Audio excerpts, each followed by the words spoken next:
الحمد لله رب العالمين والصلاة والسلام على سيد الأنبياء والمرسلين وعلى آله وأصحابه أجمعين. أما بعد، فأعوذ بالله من الشيطان الرجيم. بسم الله الرحمن الرحيم. قل يا أيها الكافرون لا أعبد ما تعبدون ولا أنتم عابدون ما أعبد ولا أنا عابد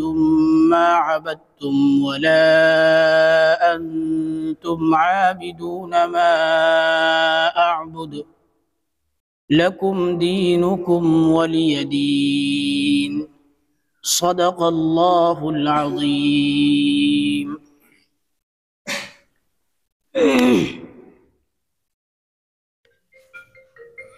میرا محترم بزرگوں اور دوستو،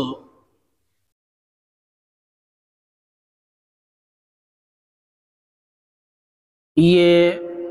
سورہ کافرون ہے.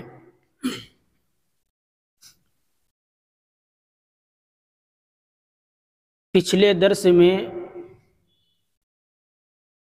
اس سورت کا شان نزول اور احادیث کی روشنی میں اس کی چند فضیلتیں آپ کے سامنے بیان کی گئی تھی. آج انشاءاللہ اس سورت کا ترجمہ، تشریح اور اس کے متعلق کچھ مفید باتیں بتائی جائیں گی. اللہ تعالی ہم سب کو اس پر عمل کرنے کی توفیق عطا فرما دے. پچھلے درس میں جو شان نزول بیان کیا گیا تھا،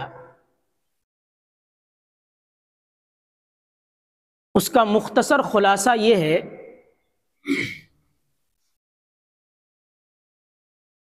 کہ کفار مکہ کے سردار اور بااثر لوگوں کی ایک جماعت نبی کریم صلی اللہ علیہ وسلم کے پاس آئی اور آپ کے سامنے صلح اور سمجھوتے کا یہ فارمولہ پیش کیا کہ آئیے ہم سب مل کر یہ طے کر لیتے ہیں کہ 1 سال تک ہم آپ کے خدا کی عبادت کریں گے اور پھر دوسرے سال آپ ہمارے معبود کی عبادت کر لیجئے.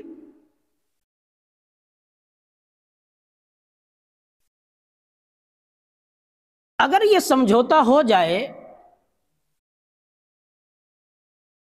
تو ہمارے آپسی اختلافات اور لڑائیاں سب ختم ہو جائیں گی.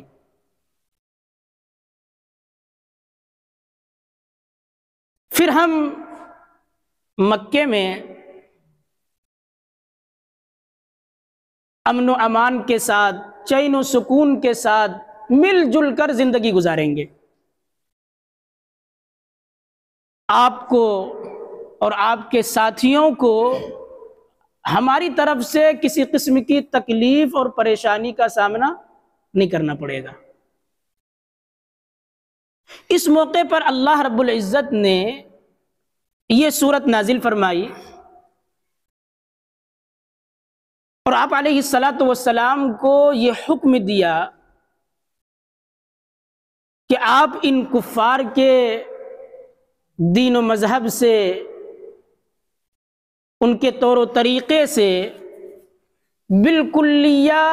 2 ٹوک الفاظ میں بیزاری کا اظہار فرما دیجئے. فرمایا قل یا ایھا الکافرون،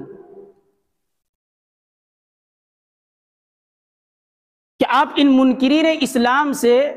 2 ٹوک الفاظ میں فرما دیجئے کہ اے کافرو، اے حق کا انکار کرنے والو، لا اعبد ما تعبدون، میں ان چیزوں کی عبادت نہیں کرتا جن کی تم عبادت کرتے ہو، ولا انتم عابدون ما اعبد، اور نہ تم اس کی عبادت کرتے ہو جس کی میں عبادت کرتا ہوں۔ مطلب یہ کہ تم جو میرے پاس یہ صلح اور سمجھوتے کا فارمولہ لے کر آئے ہو کہ 1 سال تک تم ہمارے خدا کی عبادت کرو، پھر 1 سال میں تمہارے بتوں کی عبادت کروں، یہ سمجھوتا ہمارے اور تمہارے درمیان نہیں ہو سکتا، اس لیے کہ تمہارا راستہ اور طریقہ الگ ہے اور ہمارا راستہ اور طریقہ الگ ہے۔ تم اللہ کے علاوہ جن معبودوں کی، جن بتوں کی پوجا پاٹ کرتے ہو، نہ تو فی الوقت میں ان کی عبادت کرتا ہوں اور نہ ہی میں ان کو اپنا معبود سمجھتا ہوں،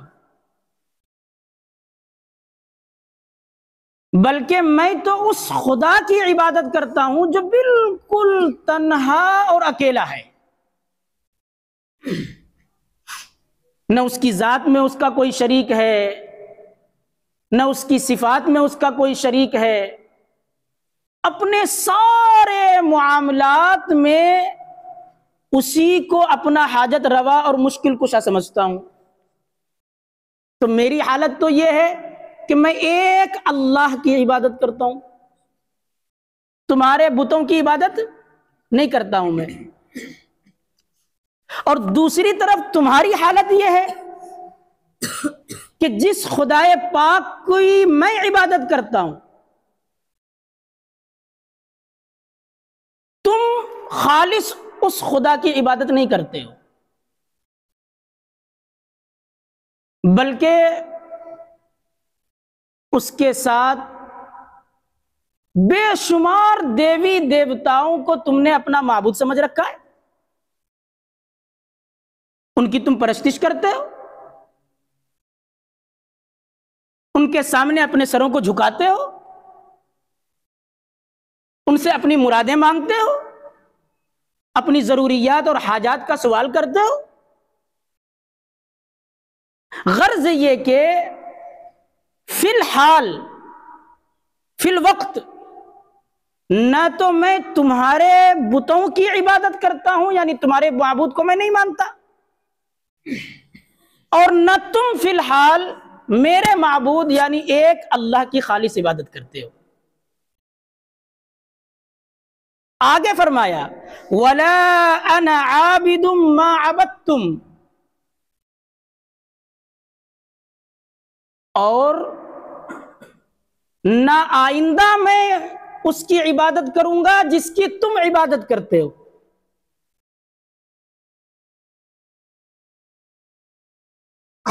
یعنی اس دھوکے میں مت رہنا کہ اگر ابھی میں تمہارے معبود کی عبادت نہیں کر رہا ہوں تو کبھی ایسا وقت آ جائے کہ میں تمہارے معبود کی عبادت کرنے لگوں، اس دھوکے میں مت رہنا۔ جس طریقے سے اب تک میں نے تمہارے معبودوں کی عبادت نہیں کی ہے، تمہارے بتوں کو میں نے نہیں پوجا ہے، آئندہ کے لیے بھی تم یہ یقین کر لو کہ قیامت تک کبھی بھی تمہارے ان جھوٹے معبودوں کی میں عبادت نہیں کروں گا۔ وَلَا أَنَا عَابِدٌ مَا عَبَدتُّمْ، اور نہ میں آئندہ اس کی عبادت کروں گا جس کی تم عبادت کرتے ہو۔ پھر آگے فرمایا وَلَا أَنْتُمْ عَابِدُونَ مَا أَعْبُدُ، اور نہ تم آئندہ اس خدا کی عبادت کرو گے جس کی میں عبادت کرتا ہوں، اور نہ آئندہ تم اس خدا کی عبادت کرو گے جس کی میں عبادت کرتا ہوں۔ یعنی مجھے تم سے بھی توقع اور امید یہی ہے کہ تم بھی آئندہ کبھی ایک اللہ کی عبادت نہیں کرو گے۔ یہ جو کہا جا رہا ہے کہ تم بھی آئندہ کبھی ایک اللہ کی عبادت نہیں کرو گے، یہ خطاب یا تو ان مخصوص کافروں کے بارے میں ہے جنہوں نے مصالحت کی پیشکش کی تھی، ان کے بارے میں اللہ رب العزت کو یہ معلوم تھا کہ ان کے سامنے کتنے ہی روشن دلائل آ جائیں، لیکن یہ دین حق کو کبھی ماننے والے نہیں ہیں۔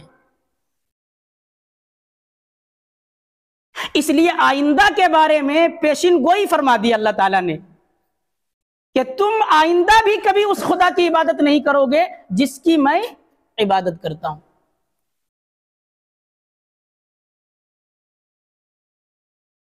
اور اگر اس صورت میں مذکور خطاب کا تعلق تمام کافروں سے ہے تو پھر ان 4 آیتوں کا مطلب یہ ہوگا کہ میں توحید خالص پر باقی رہتے ہوئے کبھی شرک نہیں کر سکتا، نہ اب اور نہ آئندہ کبھی، اور مشرک رہتے ہوئے تمہارا شمار کبھی موحد اور اہل توحید میں نہیں ہو سکتا۔ اس لیے کہ شرک کے ساتھ اگر اللہ کی عبادت کی جائے تو اس عبادت کا کوئی فائدہ نہیں ہے، وہ عبادت اللہ کے یہاں قابل قبولی نہیں ہے۔ تو بتلانا مقصود یہ ہے کہ توحید اور شرک ان دونوں کے درمیان میں کبھی دوستی نہیں ہو سکتی، یہ دونوں کبھی جمع نہیں ہو سکتے، ان کے درمیان میں کبھی مصالحت نہیں ہو سکتی، سمجھوتا نہیں ہو سکتا کبھی۔ اس لیے فرمایا وَلَا أَنْتُمْ عَابِدُونَ مَا أَعْبُدُ، اور نہ آئندہ تم اس خدا کی عبادت کرو گے جس کی میں عبادت کرتا ہوں۔ اگلی آیت میں فرمایا لَكُمْ دِينُكُمْ وَلِيَ دِينِ، کہ تمہارا دین تمہارے لیے ہے اور میرا دین میرے لیے ہے۔ بعض مفسرین نے یہاں دین سے مراد جزا اور بدلہ لیا ہے، چنانچہ حکیم الامت حضرت تھانوی نور اللہ مرقدہ نے یہاں پر دین کا ترجمہ بدلے سے کیا ہے۔ تو اس صورت میں اس آیت میں توحید اور شرک کے انجام کا بیان ہوگا کہ جو لوگ اس دنیا میں توحید کو اپنائے ہوئے ہیں، ایک اللہ کو مان رہے ہیں، اس کا انجام آخرت میں کیا ہونا ہے، اور جو لوگ مورتیوں کی پوجا کر رہے ہیں، بتوں کی عبادت کر رہے ہیں، ان کا انجام آخرت میں کیا ہونے والا ہے، یہ بیان اس آیت میں ہوگا۔ اور مطلب یہ ہوگا پھر کہ قیامت کے دن ہر ایک شخص کو اپنے عقیدے اور اپنے عمل کی جزا ملے گی۔ تم کو تمہارے کفر و شرک کا بدلہ ملے گا اور مجھے توحید پر قائم رہنے اور اس کے تقاضوں پر عمل کرنے کا بدلہ ملے گا۔ یہ مطلب تو اس صورت میں ہے جبکہ لفظ دین سے مراد جزا اور بدلہ لیا جائے، لیکن بعض مفسرین یہ کہتے ہیں کہ یہ پہلی ہی بات کی تاکید ہے، اور لکم دینکم میں دین سے مراد کفر اور شرک ہے، اور ولی دین میں دین سے مراد توحید اور اسلام ہے۔ تو اب آیت کا مطلب یہ ہوگا کہ تمہارا مذہب، تمہارا دین کفر اور شرک ہے جس پر تم جمے ہوئے ہو، اور میرا دین توحید اور اسلام ہے جس پر میں پختگی کے ساتھ جمع ہوا ہوں۔ تم میرے دین کو قبول کرنے کے لیے تیار نہیں، اور میں تمہارے دین کو کبھی قبول کرنے والا نہیں ہوں، اس لیے تمہارے اور ہمارے درمیان مصالحت کی کوئی گنجائش ہی نہیں ہے۔ گویا کہ اس آخری آیت نے یہ مہر لگا دی اور یہ طے کر دیا کہ کسی بھی حالت میں اسلام اور کفر کے درمیان اس طرح کی مصالحت ہو ہی نہیں سکتی، ایسا سمجھوتا نہیں ہو سکتا۔ یہ تو اس سورت کا ترجمہ اور مختصر تشریح ہے۔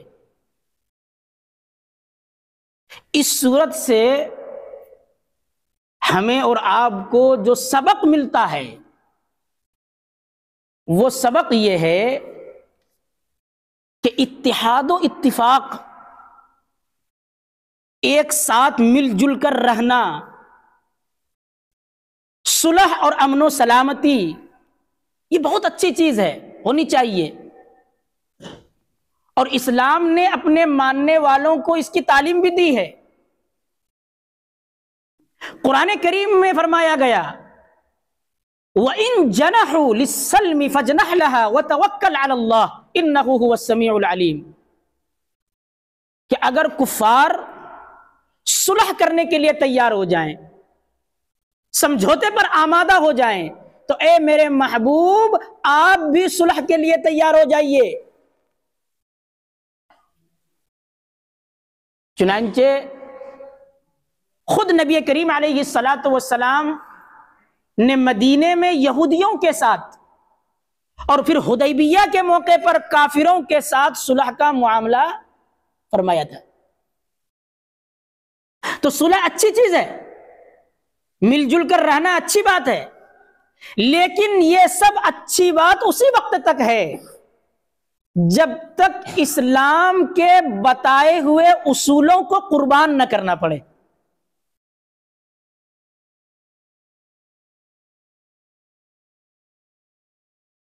اگر اتحاد و اتفاق کے وقت، صلح اور سمجھوتے کے وقت ایسی شرطیں لگائی جا رہی ہیں جن کی وجہ سے اسلام کی بنیاد اکھڑنے کا اندیشہ ہے، ان کی وجہ سے اسلام کے بنیادی اصول و ضوابط میں تبدیلی کرنا پڑ جائے، ان کو ماننے سے دین کو نقصان پہنچ رہا ہو، تو پھر ایسی مصالحت کسی بھی صورت میں مسلمان کے لیے قابل قبول نہیں ہے۔ اب دیکھیے کفار کی جانب سے جو مصالحت کی پیشکش کی گئی تھی کہ 1 سال تک ہم آپ کے خدا کی عبادت کریں گے اور پھر دوسرے سال آپ ہمارے معبودوں کی عبادت کیجئے،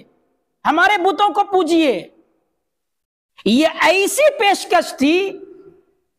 جو اسلام کے بنیادی عقیدے توحید کے خلاف تھی۔ اس لیے اس صلح کو مسترد اور ریجیکٹ کر دیا گیا۔ ہاں، اگر دونوں فریق اپنے اپنے مذہب پر عمل کریں، مسلمان اپنے مذہب پر عمل کرتے رہیں، کافر اپنے مذہب پر عمل کریں، اور پھر ان دونوں کے درمیان میں ملک کی تعمیر و ترقی کے لیے یا کسی اور جائز بات پر صلح ہو جائے، کسی جائز کام پر وہ متحد ہو جائیں، تو ایسا اتحاد شریعت میں منع بھی نہیں ہے۔ خلاصہ یہ ہے کہ ملک اور معاشرے میں امن و امان اور بھائی چارہ قائم کرنے کے لیے متحد ہونا، صلح اور سمجھوتا کرنا، چاہے یہ صلح دو مسلمانوں کے درمیان میں ہو رہی ہو یا مسلمان اور کافروں کے درمیان میں ہو رہی ہو، اچھی چیز ہے، لیکن اگر اس سمجھوتے کے نتیجے میں شریعت اسلامیہ کے کسی اصول کی خلاف ورزی ہو رہی ہو تو پھر ایسی ایکتا، ایسے اتحاد اور ایسی صلح کی شریعت میں قطعاً گنجائش نہیں۔ اللہ رب العزت ہمیں اور آپ کو توحید پر مرتے دم تک قائم رہنے کی توفیق عطا فرمائے۔ وآخر دعوانا الحمد للہ رب العالمین۔ دعا فرمائے۔